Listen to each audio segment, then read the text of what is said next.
board? No. And here, why do you need the motivation? And the actual reason is not just to explain what the motivation is and make an inspirational speech, but how motivation can be used toward the student, right? And in the following two pages, I'm going to explain, first of all, the old school methods, what the old school teacher tend to use when they started the, so-called encouraging process. Let me show you. Old school methods and their disadvantages. First of all, trying to motivate the student, the disciple, with the scores he might get in the future, right? The teacher comes and tells that you have to do this, you have to work hard, you have to do everything, and you're going to get your score, you're going to get your PhD, and in the future you are going to be these, that, and those, right? And here is the thing. This is, my subjective opinion, is not the good strategy to do, right? It's not the good strategy to do, because let me just, articulate my point. Whenever the teachers tend to tell this, it's first of all leads to what?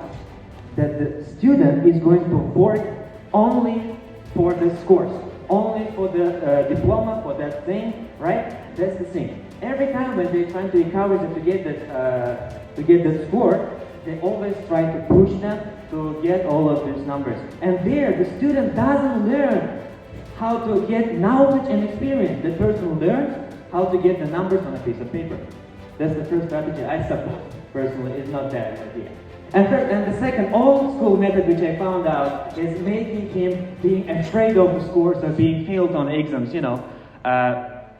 every time some old school methods teachers tend to, just invite the fathers, invite the parents to the, director's room and speak and scold and everything. But you know what? It doesn't work this way. We are, as a human beings, have an unusual ability, a skill that, that's really unique and nobody else but the human beings have, is the ability to adapt. And every time when you just, try to scold and work on this strategy, giving him like, that you will fail or you're something else, your father will scold you, we will adapt. After sometimes, okay, it can work for 1 year, it can work for a couple of months, and etc.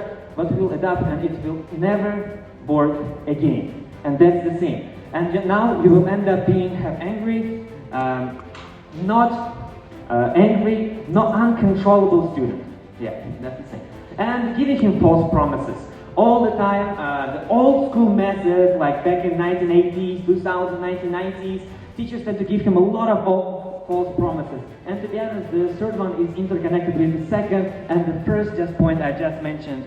They all the time tend to tell that you have to do this, you will get there, and then you will reach this. This is not how it should work.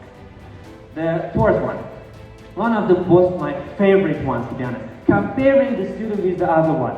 We are as a snowfalls, and all of us have different beams. You cannot find two the same snowfalls. You will never ever do this. And this is how the students are. All the time. You cannot compare somebody to another person. And it can lead, first of all, that the potential might not just, come up, just you look at the person, he is doing great, but you're not doing well, and just you lose that motivation I just mentioned a couple of points ago.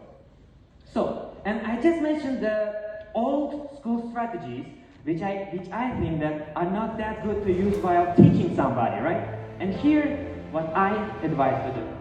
First of all, it's like step by step. Teaching the student how to create a daily schedule. It's so simple, but it's so useful. Just imagine, it starts from making your bed to doing your homework, You make all of these daily schedules, teachers tend to teach how to do it, how to do this, all of these daily little steps, and every time when the task is completed, they put the tick mark, and one thing is done.